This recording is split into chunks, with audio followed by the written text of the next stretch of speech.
Assalamualaikum warahmatullahi wabarakatuh. Selamat pagi anak-anak, bagaimana kabarnya? Mudah-mudahan, kita semua ada dalam keadaan sehat walafiat dan ada dalam lindungannya.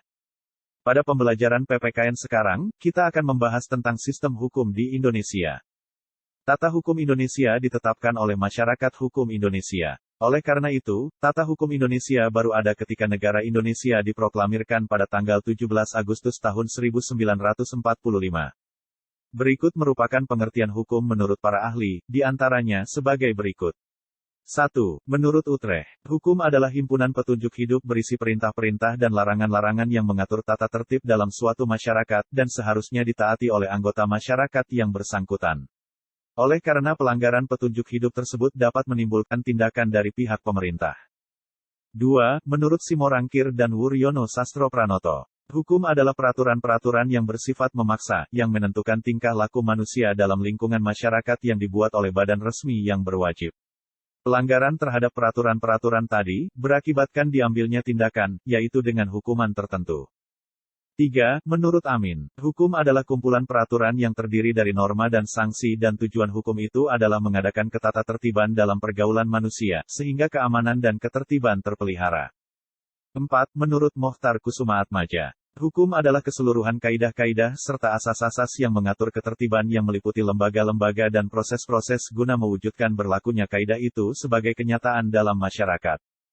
Selanjutnya, kita akan membahas tentang unsur-unsur hukum, di antaranya sebagai berikut. 1. Peraturan mengenai tingkah laku manusia dalam pergaulan masyarakat. 2. Peraturan itu dibuat dan ditetapkan oleh badan-badan resmi yang berwajib. 3. Peraturan itu bersifat memaksa. 4. Sanksi terhadap pelanggaran peraturan tersebut adalah tegas. Hukum berlaku di masyarakat dan ditaati oleh masyarakat karena hukum memiliki sifat memaksa dan mengatur. Hukum dapat memaksa seseorang untuk menaati peraturan yang berlaku di dalam masyarakat dan terhadap orang yang tidak menaatinya akan diberikan sanksi yang tegas. Dengan demikian, suatu ketentuan hukum mempunyai tugas berikut. 1. Menjamin kepastian hukum bagi setiap orang di dalam masyarakat. 2. Menjamin ketertiban, ketenteraman, kedamaian, keadilan, kemakmuran, kebahagiaan, dan kebenaran. 3. Menjaga jangan sampai terjadi perbuatan main hakim sendiri dalam pergaulan masyarakat. Oke, selanjutnya kita akan membahas tentang penggolongan hukum. Berikut merupakan penggolongan hukum. Pertama, menurut sumbernya. 1. Hukum undang-undang, yaitu hukum yang tercantum dalam peraturan perundang-undangan. 2. Hukum kebiasaan, yaitu hukum yang terletak dalam aturan-aturan kebiasaan. 3. Hukum traktat, yaitu hukum yang ditetapkan oleh negara-negara di dalam suatu perjanjian antar negara. 4. Hukum jurisprudensi, yaitu hukum yang terbentuk karena keputusan hakim. Kedua, menurut tempat berlakunya, yaitu 1. Hukum nasional, yaitu hukum yang berlaku dalam wilayah suatu negara tertentu. 2. Hukum internasional, yaitu hukum yang mengatur hubungan hukum antar negara dalam dunia internasional. 3. Hukum asing, yaitu hukum yang berlaku dalam wilayah negara lain. Ketiga, menurut bentuknya, yaitu 1. Hukum tertulis, yaitu hukum yang dicantumkan dalam berbagai peraturan perundang-undangan. 2. Hukum tidak tertulis, yaitu hukum yang masih hidup dalam keyakinan di masyarakat tetapi tidak tertulis, atau disebut hukum kebiasaan. Keempat, menurut waktu berlakunya, yaitu 1. Ius constitutum atau hukum positif, yaitu hukum yang berlaku sekarang bagi suatu masyarakat tertentu dalam suatu daerah tertentu. 2. Ius constituendum atau hukum negatif, yaitu hukum yang diharapkan berlaku pada waktu yang akan datang. Kelima, menurut cara mempertahankannya, yaitu 1. Hukum material, yaitu hukum yang mengatur hubungan antara anggota masyarakat yang berlaku umum tentang hal-hal yang dilarang dan dibolehkan untuk dilakukan. 2. Hukum formal, yaitu hukum yang mengatur bagaimana cara mempertahankan dan melaksanakan hukum material. Keenam, menurut sifatnya, yaitu 1. Hukum yang memaksa, yaitu hukum yang dalam keadaan bagaimanapun juga harus dan mempunyai paksaan mutlak. 2. Hukum yang mengatur, yaitu hukum yang dapat dikesampingkan apabila pihak-pihak yang bersangkutan telah membuat peraturan sendiri dalam suatu perjanjian. Ketujuh, menurut wujudnya, yaitu 1. Hukum objektif, yaitu hukum yang mengatur hubungan antara dua orang atau lebih yang berlaku umum.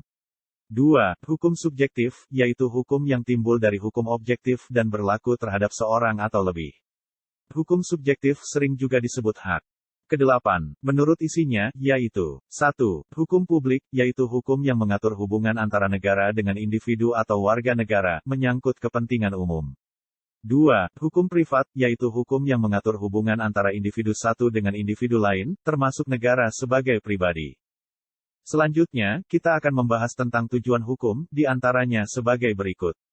1. Menegakkan kebenaran dan keadilan. 2. Mencegah tindakan yang sewenang-wenang. 3. Melindungi hak asasi manusia. 4. Menciptakan suasana yang tertib, tentram aman, dan damai. Selanjutnya, kita akan membahas tentang fungsi hukum, di antaranya sebagai berikut. 1. Menciptakan ketertiban dan keteraturan masyarakat. 2. Melindungi kepentingan manusia. 3. Sarana untuk mewujudkan keadilan sosial. 4. Alat penggerak pembangunan. 5. Menyelesaikan pertikaian. Selanjutnya, kita akan membahas tentang sumber hukum Indonesia.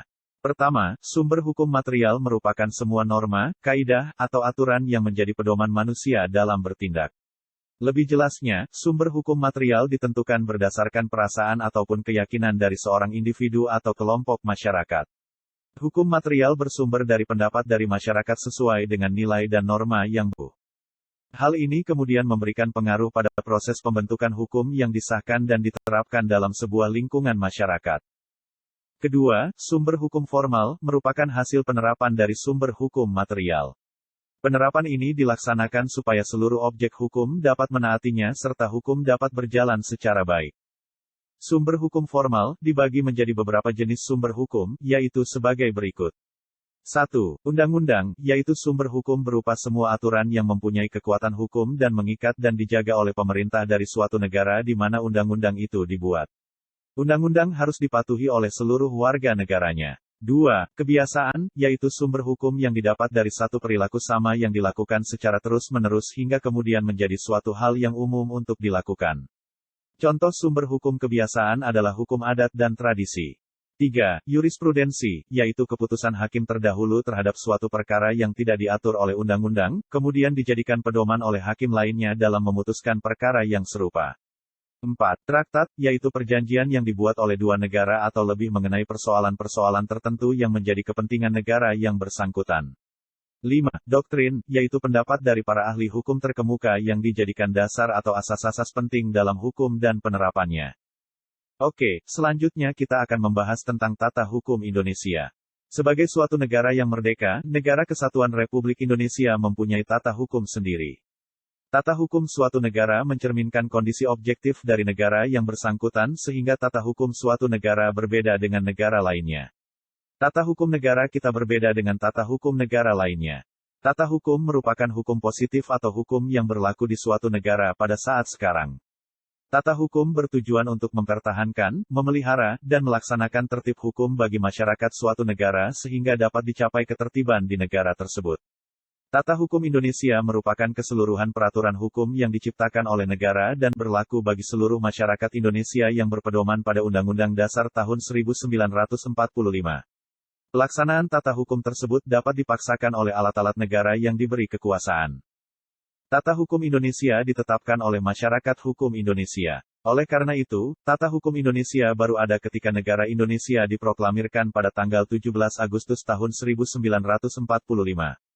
Demikian pembahasan materi pembelajaran PPKN tentang sistem hukum di Indonesia. Mudah-mudahan bermanfaat bagi kita semua. Wassalamualaikum warahmatullahi wabarakatuh.